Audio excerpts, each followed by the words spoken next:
அனைவருக்கும் வணக்கம். நான் உங்களுடைய செல்வம் பேசுகிறேன். இந்த வீடியோவில் நாம் எதை பார்க்க போகிறோம் அப்படின்னாக்கி ஈரான் போரின் சுருக்கம், சம்மரி ஆஃப் ஈரான் வார், அதுதான் நம்ம பார்க்க போகிறோம். இப்போ என்ன இதில் அப்படின்னாக்கி இஸ்ரேல் இது உண்மையிலே ஒரு நல்ல டேலண்டான நாடு தான்.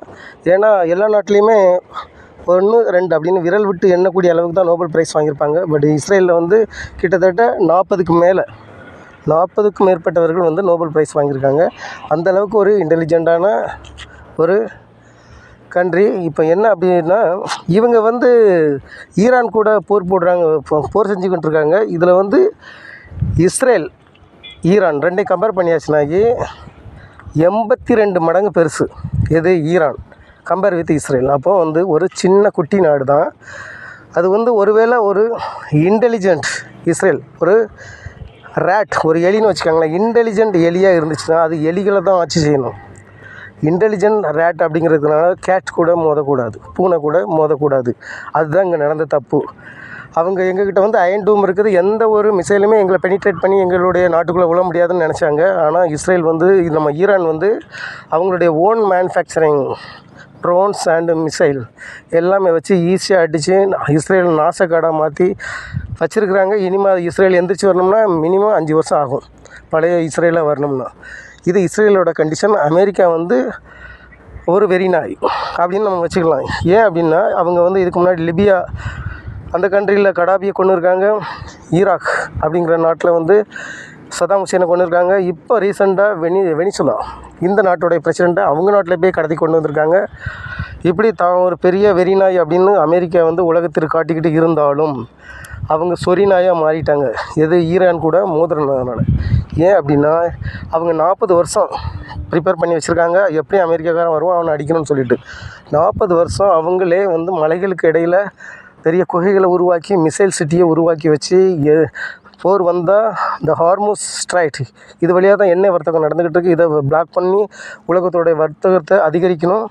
அதுபோக இந்த ஏமன் இந்த கண்ட்ரிலாம் இவங்களுக்கு சப்போர்ட் பண்ணுறவங்க, ஏமன் நியர்பை இஸ்ரேல், அவங்கள ஈரான் சப்போர்ட் கேட்டு இப்போ ஏமன் அடிக்க ஆரம்பிச்சிருக்காங்க எதை இஸ்ரேலை. ஸோ அவங்க உலகத்தோட பொருளாதாரத்தை நல்லா வீழ்ச்சி பண்ண வைக்கணும், நம்ம கூட அமெரிக்கா மோதும் போதுன்னு ப்ரீ-பிளான் பண்ணி இது வரைக்கும் இருந்தாங்க. கரெக்டாக அமெரிக்கா ஈரானை கை வச்சுட்டாங்க. ஈரான் இப்போ திருப்பி அடித்து வெறிநாய் அமெரிக்கா அப்படின்னு இருந்ததை இப்போ சொறிநாய் அமெரிக்காவை மாற்றிட்டாங்க. ஏன்னா அந்த அளவுக்கு எக்கனாமிக்கல் லாஸ், பயங்கரமான லாஸ் அமெரிக்காவுக்கு. ஏன்னா இவங்க 1500 கோடி ஒரு ட்ரோனோடைய ரேட். அந்த அளவுக்கு அவங்க மேனுஃபேக்சர் பண்ணி வச்சுருந்த ட்ரோன்ஸ்லாம் ஜஸ்ட் 40 lakh ட்ரோனை வச்சு ஓன் மேனுஃபேக்சரிங் ஆஃப் ஈரான். 40 லட்சம் ட்ரோனை வச்சு 1500 கோடி உள்ள ட்ரோனை அடித்து வீழ்த்துறாங்க. ஒவ்வொரு மிசைலும் அப்படி தான் ஓன் மேனுஃபேக்சரிங் ஈரான். எல்லாமே very low cost compare with American missile. இவங்க அனுப்புகிற ட்ரோன் மிசைல் எல்லாமே எதிர்த்து அடிக்கிறதுக்கு ஆன்டி மிசைல் அண்டு அந்த ட்ரோன்ஸ் எல்லாமே அமெரிக்கா ஸ்பெண்ட் பண்ணுறது கிட்டத்தட்ட 1000 மடங்கு வேல்யூவான மிசைல்ஸும் ட்ரோன்ஸும் யூஸ் பண்ணுறாங்க. ஸோ இப்படி நேற்றைய நிலவரப்படி 3 லட்சம் கோடி கிட்ட அமெரிக்காவுக்கு லாஸ். இது ஒரு பெரிய ஒரு சிறப்பான ஒரு நாட்டுக்கு ஒரு ரொம்ப கேவலமான ஒரு கோமாளி பிரசிடெண்ட் கிடைச்சதுக்கு சமம்.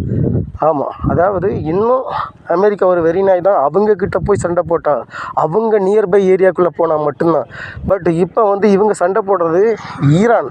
உலகத்துக்கு அந்த சைடு தான் அமெரிக்கா இருக்குது, இந்த சைடு தான் ஈரான் இருக்குது.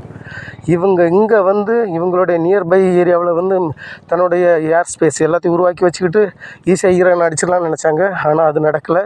இப்போ அமெரிக்கா அதிக லாஸ்லேயும் இஸ்ரேல் அதிக லாஸ்லேயும் இருக்குது.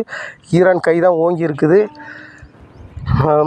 இதை பற்றி சொல்லலாம் அப்படின்னா இன்னொரு விஷயம் சொல்லலாம். பைபிளில் ரொம்ப சிறப்பான ஒரு நாடாக சொல்லப்பட்டிருப்பது இஸ்ரேல். அதே மாதிரி குரானில் சிறந்த ஒரு நாடாக சொல்லப்பட்டிருப்பது ஈரான், பெர்ஷியா அதோடைய பழைய நேம். இந்த பெர்ஷியா ஈரான் எங்கேயுமே தோற்றது கிடையாது. அதே மாதிரி இஸ்ரேலை தொடுறவன் என்னுடைய கண்மணியை தொடுறதுக்கு சமம் அப்படின்னு சொல்லிட்டு ஜீசஸே சொல்லியிருக்காங்க பைபிளில். ஸோ இப்போ என்ன சொல்ல வரேன்னா, அப்படிப்பட்ட இஸ்ரேல் ஒரு எலெக்ட் பண்ண ஒரு பிரசிடெண்ட் ஒரு ரொம்ப, அதாவது மனித குலத்திற்கே ஒரு மனித குலத்தை வாழ விடாத ஒரு அரக்கன் அப்படின்னு தான் சொல்லணும் இஸ்ரேலிய பிரசிடெண்ட்டு அந்த நேதன்யாகு. அவரை அப்படி தான் சொல்ல முடியும். ஏன்னா ஈரானில் வந்து சின்ன குழந்தைங்க படிக்கிற ஸ்கூலில் அடித்து 220 குழந்தைங்க இறந்துருக்காங்க. மகளிர் படிக்கக்கூடிய காலேஜ் அடித்து அதில் ஒரு 100 மகளிர்ஸ் இறந்துருக்காங்க. ஸோ என்ன சொல்ல வரேன் அப்படின்னா, சிறப்பான கண்ட்ரியாக இருந்தாலும் அந்த மக்கள் தவறான ஒரு தலைவனை தேர்ந்தெடுக்கப்பட்டதுனால அந்த இஸ்ரேல் வந்து இந்த அளவுக்கு அடி வாங்கி சின்ன பின்னமாக இருக்குது.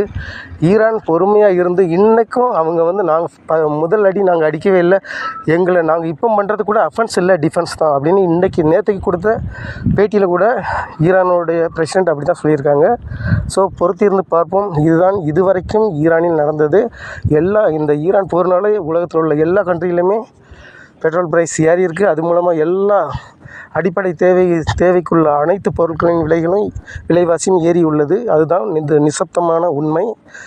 ஸோ இந்தியாவும் ரஷ்யாவை எதிர்பார்த்துருந்தாங்க. ரஷ்யா இப்போ சொல்லிட்டாங்க ரீசெண்டாக 4 மாதத்துக்கு நாங்கள் யாருக்குமே க்ரூட் ஆயில் எக்ஸ்போர்ட் பண்ண மாட்டோம், எங்களுடைய உள்நாட்டு நலனை கருதி அப்படின்னு சொல்லிட்டு ரஷ்யாவும் ஸ்டாப் பண்ணிட்டாங்க. அதனால் மேக்ஸிமம் இந்தியாவில் வந்து லாக்டவுன் வர வாய்ப்பு இருக்குது. ஏன்னா இந்த கேஸ் பற்றாக்குறையினால் இப்போவும் நம்மளுடைய பெட்ரோல் ப்ரைஸ் லிமிட்டில் இருக்கிறது காரணம் நம்மளுடைய மன்மோகன் சிங் பிரைம் மினிஸ்டர். அவர் வந்து எக்கனாமிக்கலில் வந்து பட்டம் பெற்றவர். அவர் வந்து 10 நாள் எண்ணெயை வந்து க்ரூட் ஆயிலை வந்து ஸ்டோர் பண்ணி வைக்கணுங்கிற ஒரு ஸ்கீமை கொண்டு வந்து அது எப்போவுமே ஸ்டோரேஜில் இருந்ததுனால தான் இப்போவும் நம்மளால் அந்த பெட்ரோல் ப்ரைஸை கம்மி பண்ண முடியுது. ஆனால் மோடி அரசு இதுக்கான ஸ்டெப்ஸ் எதுவுமே எடுக்கலை. இப்போ ஈரான் வார் ஆரம்பித்த பிறகு கூட நிறைய நாடுகள் க்ரூட் ஆயில் வந்து 25 days 1 monthக்குலாம் சேர்த்து வச்சுருக்காங்க. பட் நம்ம மத்திய அரசு இது வரைக்கும் எந்த ஒரு ஆக்ஷனும் இது வரைக்கும் எடுக்கவே இல்லை. அதுதான் நிசப்தமான உண்மை. நாம் பொறுத்திருந்து பார்ப்போம் என்னதான் நடக்கிறது என்று. இந்த வீடியோ உங்களுக்கு பிடிச்சிருந்தா சப்ஸ்கிரைப் பண்ணுங்கள், லைக் பண்ணுங்கள், உங்கள் கமெண்ட்ஸை பதிவு பண்ணுங்கள். நன்றி, வணக்கம்.